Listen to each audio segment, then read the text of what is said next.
भातार होय परे डर रे चालाबे झरने डर रे भातार होय परे डर रे चालाबे झरने डर रे बुझे ना दर्द ऐसन बा मरद ऊपर नीचे करे से डर रे भातार होय परे डर रे चालाबे झरने डर रे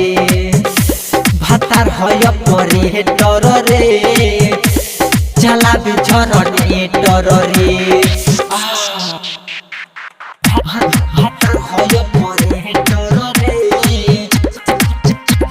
चालाबे झरने डर रे परे डर रे भातार चालाबे झरने डर रे रात भर न सूते बार बार उठे माना करी तो हमारे से उठे माना करी तो हमारे सखी रात भर न सूते बार बार उठे माना करी तो हमारे से उठे नीक न लागेला ओह कर आदत खोदे खाद के ओह सूते भातार होय भातार होय भातार होय परे डर रे चालाबे झरने डर रे भातार होय परे डर रे चालाबे झरने डर रे बुझे ना दर्द ऐसन बा मरद ऊपर नीचे करे से डर रे भातार होय परे डर रे चालाबे झरने डर रे भातार होय परे डर रे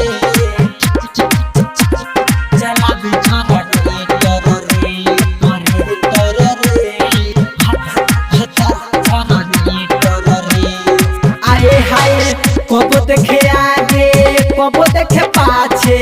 डालेला पानी वो बीचे बीचे डालेला पानी वो बीचे सखी कब देखे आगे कब देखे पाछे डालेला पानी वो बीचे बीचे दीपू कपिल दुख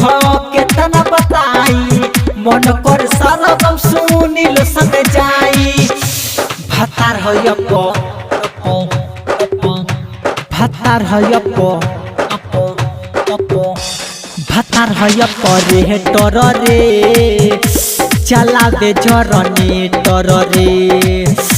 भातार होय परे डर रे चालाबे झरने डर रे बुझे ना दर्द ऐसन बा मरद ऊपर नीचे कर से डर रे भातार होय परे डर रे